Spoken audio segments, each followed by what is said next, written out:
States are struggling to make ends meet and fill billion-dollar shortfalls in their budgets. And one place often cut, benefits for public employees. But layoffs can spell death for politicians, especially in today's worried economy.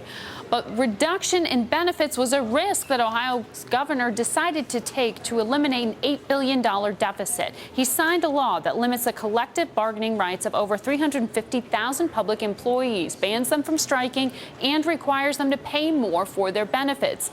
It's very controversial and comes at the same time that the state is trying to woo business to create jobs. I spoke with Governor Kasich yesterday and asked him whether voters will strike down that law in November. Well, I mean, first of all, we should step back and take a look. When I came in, we had an $8 billion budget deficit, the largest in our history, and I think one of the largest deficits in the country. We went to work on this, and we've eliminated our deficit, and in the process, not only do we eliminate it, we also cut some taxes, and S&P just took us off of negative watch, which means our credit has actually improved when most of the other places around the country haven't had that good fortune. Secondly, one of the things that we tried to do is to give local communities the power to control their costs. And we also wanted to create fairness between taxpayers and who support government workers and government workers. So we've asked government workers to contribute 15% to the cost of their health care and 10% of the cost of their pensions, which is something that most Ohioans already do. So we reached out in an effort to say, hey, if there's something you would like to change in terms of the law that we passed, we'd be glad to sit down with you. But the union bosses said no. So I expect we will be on the ballot in November. And you know, for us, the more information the public has, the better we do. And it's interesting, the people who want to repeal this have actually nothing about what the law is on their website.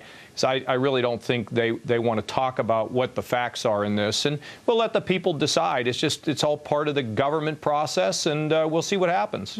Now, you rightly point out that you eliminated an $8 billion deficit in your state partially through these cuts, by large part due to this control of spending. The collective bargaining issue obviously is a hot button for the unions and for the companies that employ unions in your state.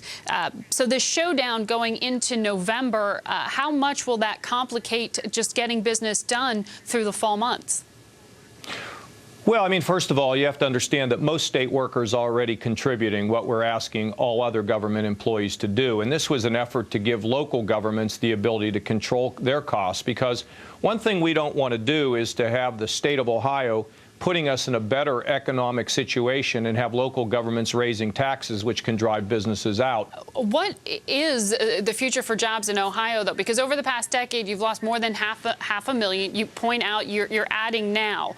But it seems to be a question of depopulation, a question of deindustrialization. What is the Ohio business brand? Well, the Ohio business brand is we're open for business, and that's why, you know, we just had Diebold announce their new world headquarters they're building here. The same with American Greetings. As I mentioned here, Wendy's, and there are a number of others. Bob Evans, we've got to stay here. We're making a number of announcements of companies, which has been good. And so we are open for business. But we also have privatized our development department and created a entity, a not-for-profit entity, whose job it is to attract the best and the brightest and to work with businesses. And that entity is something that can move at the speed of business, not at the speed of statute. You know, when things move at the speed of statute, they're basically being passed by glaciers. Well, you've also looked at privatizing the Ohio lottery system. Bloomberg has reported a $2.6 billion industry in your state. You've hired a prominent Los Angeles-based investment firm, Moelis & Company, to advise on that. What do you think Ohio taxpayers should get for a piece of their gambling industry?